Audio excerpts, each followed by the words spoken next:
Food example ले लिया जाए, हमने देखा इनिशिएटिव्स तो लिए गए हैं, लेकिन लोगों के जहनों में सवाल ये है, जिस तरह एनर्जी क्राइसिस है, एनर्जी क्राइसिस ने पूरे मुल्क को जद में लिया हुआ है, सिंध को जद में लिया हुआ है, लोड शेडिंग देखी जाती है पूरे मुल्क के अंदर। इसके जो लोगों तक बेनिफिट्स हैं वो कब तक पहुंच सकेंगे? जैसे थर्कोल का आपका जो एग्रीमेंट है एग्रो के साथ या दूसरी कंट्रीज के साथ, इसके जो ट्रिकल डाउन इम्पैक्ट है, लोगों तक जो इम्पैक्ट है, वो कब तक पहुंचने की तवक्को रखी जाए?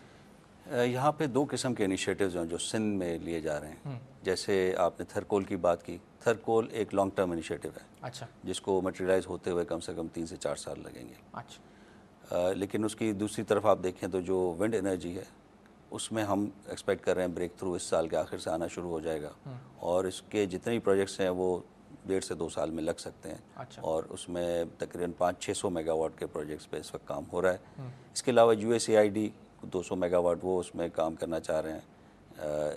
एशियन डेवलपमेंट बैंक की तरफ से भी हमें ग्रांट मिल रही है कि जो ऑल्टरनेट एनर्जी में करना चाह रहे हैं। तो इस तरह दोनों किस्म के प्रोजेक्ट्स हैं, और कुछ के बेनिफिट्स आपको 2 साल में मिल जाएंगे और कुछ के 3 से 5 साल। अच्छा, जो हलाल फूड इंडस्ट्री पे आपने रिसेंटली MOU साइन किया, उस हवाले से अपडेट कीजिएगा, और उसकी क्या बेसिकली डिटेल्स क्या आती हैं उस कॉन्ट्रैक्ट की? कहा यह जाता है काफ़ी पोटेंशियल है उस इंडस्ट्री के अंदर, किस तरह से टैप करेंगे उस पोटेंशियल को? अब ये एक बड़ा इंटरेस्टिंग एरिया था जिसमें अभी तक काम पाकिस्तान में नहीं हुआ था उस हवाले से सरकारी सतह पर। हमने इसके ऊपर कोशिश की। हलाल फूड एक इंटरनेशनली अगर आप कहें तो पाकिस्तान की तरफ से हर चीज़ हलाल है, यहाँ पे हम हलाल तरीके से ही तमाम चीज़ें बनाते हैं, लेकिन इंटरनेशनली उनको हलाल एक्सेप्ट नहीं किया जाता, क्योंकि हमारे पास सर्टिफिकेशन का सिस्टम नहीं है कि जो अब इंटरनेशनली मांगा जाता है हलाल सर्टिफाइड। तो हलाल लेबलिंग हम नहीं कर सकते अपने फूड की, उस लिहाज से हम एक्सपोर्ट हलाल फूड नहीं कर रहे हैं। सही। और बदकिस्मती की बात यह है कि सिर्फ मलेशिया एक मुसलमान कंट्री है जो कि हलाल फूड इंडस्ट्री में काम कर रहा है और हलाल फूड एक्सपोर्ट कर रहा है। बाकी इंडिया एक्सपोर्ट कर रहा है, Brazil, Thailand, Australia, Argentina, non Muslim countries are having at least 80% of the market share. 20-25% Malaysia के पास होगा और हमारा नेग्लिजिबल है। टर्की थोड़ा बहुत इसमें ज़रूर कर रहा है। तो हमारी ये कोशिश रही है सिंध बोर्ड ऑफ इन्वेस्टमेंट की कि हम यहाँ पे अपना सर्टिफिकेशन सिस्टम लाएं ताकि हमारी जो एक्सपोर्ट है वो हलाल एक्सपोर्ट लेबल हो सके। आपने जो कोशिश करी, MOU भी साइन किया, $1 ट्रिलियन की नाज़रीन ये मार्केट है, जिसका इन्होंने खुद कहा कि ज़्यादातर नॉन मुस्लिम ममालिक जो है, नीचे ममालिक जो मुसलमान नहीं हैं, वो इस मार्केट को टैप कर रहे हैं। पाकिस्तान जैसा मुस्लिम मुल्क इस मार्केट को टैप नहीं कर रहा है। इस सिलसिले में किस तरह से प्राइवेट सेक्टर की कोशिशों को जो है वो लॉट करता है या अप्रिशिएट करता है या नहीं करता है, हम मजीद बात करते हैं। टेलीफोन लाइन पर हमें ज्वाइन कर रहे हैं जनाब असद सजाद साहब, जो कि इस वक्त मैनेजिंग डायरेक्टर हैं पाकिस्तान हलाल डेवलपमेंट प्रोजेक्ट के। असद साहब, बहुत बहुत शुक्रिया, आपने हमें शो में ज्वाइन किया। जी, अस्सलाम वालेकुम। वालेकुम। असद साहब, जो सिंध बोर्ड ऑफ इन्वेस्टमेंट ने कोशिशें की हैं, MOU साइन किया रिसेंटली मलेशिया के साथ, हलाल इंडस्ट्री, हलाल फूड इंडस्ट्री, जिस पर आप अक्सर हमारे शोज में भी आए हैं, आपने प्रोपोगेट किया इस इंडस्ट्री को। $1 ट्रिलियन की मार्केट है, सिंध हुकूमत की कोशिशें आपको कैसी लगी हैं? भाई, इसमें हम शुरू से ये कहते आ रहे हैं कि पाकिस्तानी गवर्नमेंट ने अभी तक कोई इनिशिएटिव नहीं लिया है। ये पहली बार है कि सिंध गवर्नमेंट ने इसमें आगे बढ़ के एक MOU साइन किया है, और we are very happy about it. Allah करे कि जिस MOU को साइन किया है वो उस पर वो आगे काम भी करे, खाली MOU पेपर पे ही ना रह जाए। इसमें जो सबसे ज़्यादा इम्पोर्टेंट चीज़ है जो यूनुस जागा साहब को मालूम होनी चाहिए कि पाकिस्तान में हलाल सर्टिफिकेशन एजेंसीज मौजूद हैं, और दे आर अबाउट 12 हलाल सर्टिफिकेशन एजेंसीज दुनिया भर की, लेकिन पाकिस्तानी एजेंसीज मौजूद नहीं है। हमें ज़रूरत है इस बात की कि हम पाकिस्तानी एजेंसीज को प्रमोट करें, और हलाल जो पाकिस्तान से एक्सपोर्ट हो वो it should be certified by Pakistani agencies. That is where the board of investment should participate. उसके अलावा जो MOU साइन किया था उसके हवाले से जिस कंपनी से साइन हुआ, मलेशिया की सबसे बड़े हलाल एक्सपोर्ट जोन ऑपरेटर्स हैं, और they are government and they have sign this MOU with us. इसके हवाले से हम पाकिस्तान में हलाल एक्सपोर्ट प्रोसेसिंग जोन्स का क़याम करने की कोशिश कर रहे हैं विद पब्लिक प्राइवेट पार्टनरशिप इंशाल्लाह, and the Malaysians are going to provide technical advice and expertise. They will also help us bring foreign investment into Pakistan. So अगर both investment is so positive, इंशाल्लाह इनके साथ मिलकर we can make a breakthrough in halal. ठीक है। ऐसा साहब, आप लाइन पर हमारे साथ रहेगा। यूनुस साहब, जिन्होंने बात करी इस वक्त सर्टिफिकेशन की जो बात करी, ये शायद पहली बार सिंध हुकूमत सर्टिफिकेशन देगी, या फिर ये जो जिन एजेंसी से ये बात कर रहे हैं इनके थ्रू सर्टिफिकेशन दी जाएगी? बेसिकली जो असद साहब ने बात की कि यहाँ पे सर्टिफिकेशन हो रही है, वो तकरीबन फॉरेन कंपनीज के एजेंट्स हैं। कि जो उन्होंने इधर अपने ऑफिसेस हैं जिनको उन्होंने ये अथोराइज किया हुआ है, और वो उनके थ्रू हो रहा है। तो सर्टिफिकेट जो इशू होता है वो फॉरेन सर्टिफिकेट होता है। हमारे यहाँ अभी तक किस तरह देखा जाता है ये? जी, इसको हुकूमत की सतह पे ही होना चाहिए। रेगुलेटरी सिस्टम फ्रेमवर्क मलेशिया में भी हुकूमती सतह पे ही चल रहा है। सही। और इसको हम हुकूमती सतह पर, हुकूमत सिंध की सतह पर रेगुलेटरी एक अथॉरिटी बनाएंगे हलाल की। अच्छा। और उसको सर्टिफिकेशन सिस्टम को सारे को वो चलाएंगे। अच्छा, हुकूमत सिंध की सतह पर ये सर्टिफिकेशन दिए जाएंगे, जैसे एक्सपोर्टर कोई है तो वो सर्टिफिकेट लेगा और फिर वो एक्सपोर्ट कर सकता है। जी हाँ, उसमें इसीलिए हमने मलेशियंस के साथ हमें MOU की ज़रूरत पड़ी। क्योंकि उनके पास बड़ी एक्सपर्टीज़ है इस काम की। तो हमने उनसे कहा है कि जी वो हमें सर्टिफिकेशन के प्रोसेस को बनाने में हमारी मदद करेंगे और उसको चलाने में, उसके मॉनिटरिंग में और एक अच्छी क्वालिटी बरकरार रखने में हमारी मदद करेंगे। असद साहब, जो बाकायदा रेगुलेटरी बॉडी का क़याम की बात कर रहे हैं, यूनुस साहब कह ही रहे हैं कि बाकायदा एक हुकूमत सिंध के तहत एक इदारा बनाया जाएगा जो कि सर्टिफिकेशन प्रोवाइड करेगा, जिसके बाद एक्सपोर्ट्स हो सकेंगे। कितने एक्सपोर्ट्स हो सकते हैं आपकी नज़र में? कितना पोटेंशियल यहाँ पर इस इंडस्ट्री में मौजूद है? भाई मैंने आपके पहले भी अर्ज किया है कि पोटेंशियल जो है वो दैट इज एनॉर्मस। इस वक्त between 1.5 to 2 trillion dollar a year का टर्नओवर हो रहा है, जिसके अंदर almost 50% that is about $650 billion is food. That is the potential.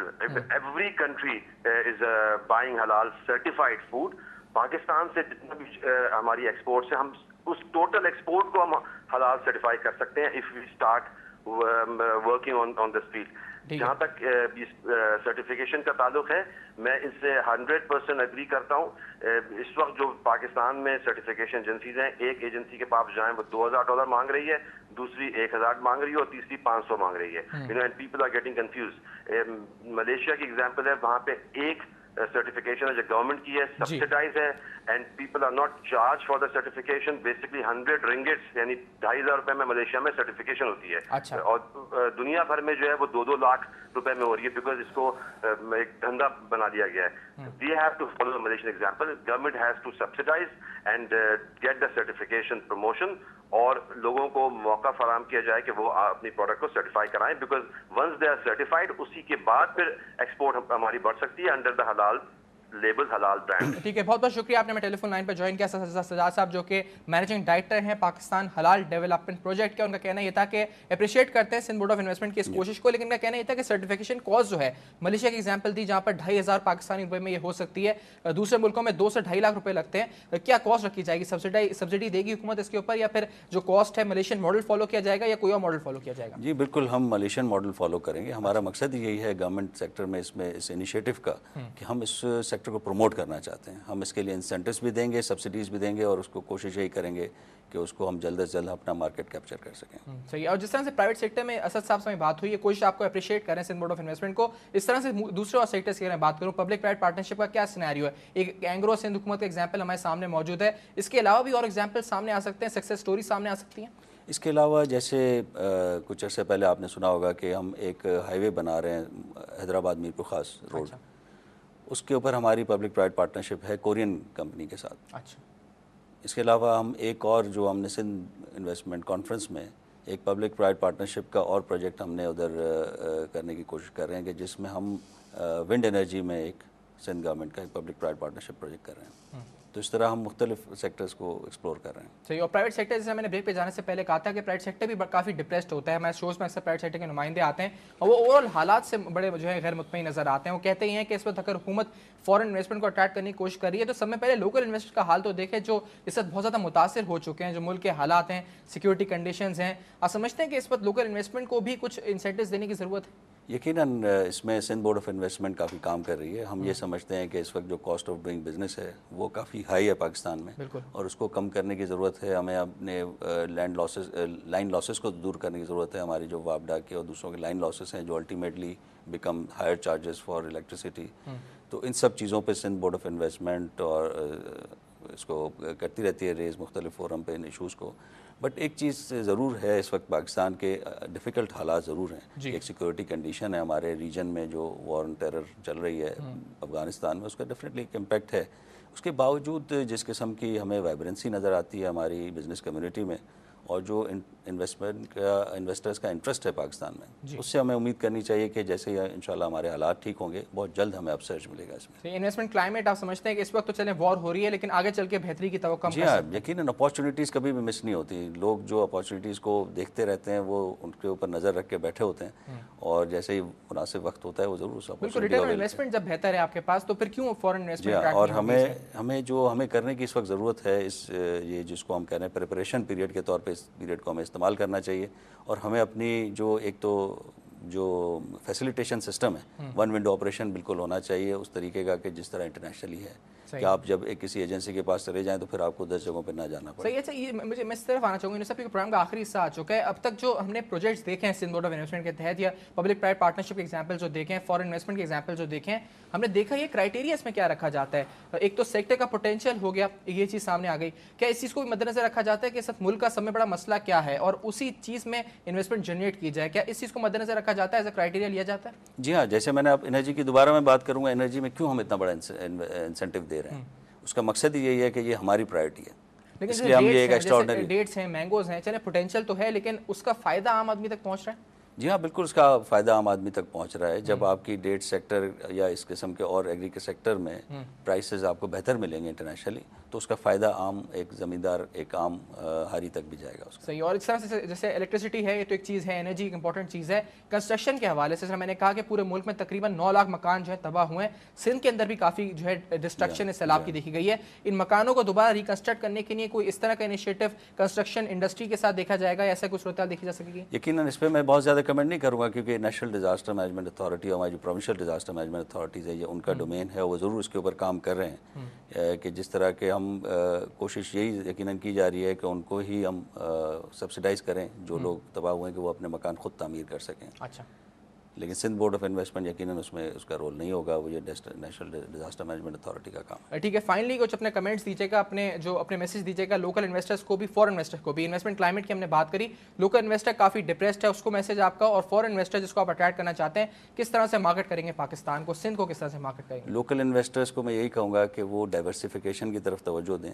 हमारे यहाँ बहुत बड़े पोटेंशियल एरियाज़ हैं एग्रो प्रोसेसिंग में, फिशरीज़ में, लाइव स्टॉक में, मीट सेक्टर में, कि जिसको अब ज़रूरत है इन्वेस्टमेंट की, और उसमें जो पोटेंशियल है, जो रिटर्न ऑफ इन्वेस्टमेंट है, वो यकीनन डाइवर्सिफिकेशन के लिए बहुत बड़ा एक उनके लिए अपॉर्चुनिटी है। अच्छा। और ये इसको डाइवर्सिफाई करें अपने इन्वेस्टमेंट को, और जो हमारे चंद सेक्टर्स के अंदर इन्वेस्टमेंट फंसी हुई है वहाँ से उनको निकाल के, मतलब मिसाल के तौर पे टेक्सटाइल में फंसी हुई है, जी हाँ, जी हम टेक्सटाइल में अच्छा काम हो रहा है, बैंकिंग में अच्छा काम हो रहा है, लेकिन ये चंद सेक्टर्स ये जो इन्वेस्टमेंट सारी अट्रैक्ट कर रहे हैं, हम कोशिश करें कि उसको हम डाइवर्सिफाई करें, तो बहुत अपॉर्चुनिटी। और फॉरेन इन्वेस्टर को क्या मैसेज देंगे?